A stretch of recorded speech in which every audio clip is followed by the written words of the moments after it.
all the plastics have little number codes. Can you decode the codes for us? I can decode it. I'm going to do a truncated decoding because there's so much stuff that we, as everyday busy parents, don't need to know. So you'll see there is usually an arrow. Sometimes there isn't, which is a little confusing. That's a bummer. Sometimes you'll see a 1 or a 2 or a 3 or a 4 or 5. I'm going to run through those. So 1 is the only time that it correlates with how many times you should use it. You'll find it very often on plastic water bottles. Use it once and then recycle it. It shouldn't be used twice or the chemical components in there will start leaching into what you're drinking.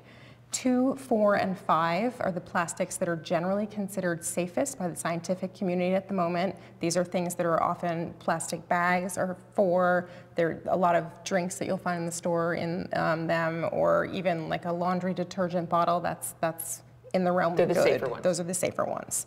Then you get 3, which is vinyl, which some environmentalists like to refer to as the poison plastic. From manufacture to disposal, it's as bad as it gets for you and for the environment and for everyone we share our earth with, animals and fish. So that's really to be avoided.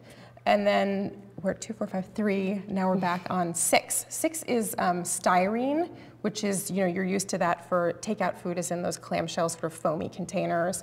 Also, not a particularly safe plastic, to be avoided. And then you get to 7, which is a catch-all for every different other kind of plastic.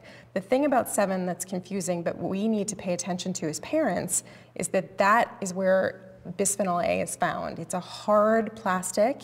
That chemical is added to make the plastic shatterproof. And so every time you see a 7, you should try to avoid it, but keep in mind that it may not be the bad 7. So it's hard to know. Yeah, it may require a little extra research, which we all have the time to do. Exactly. Which is why we have you. Right, but that's the basic rundown. Got it. 2, 4, and 5. Great. Forget everything else.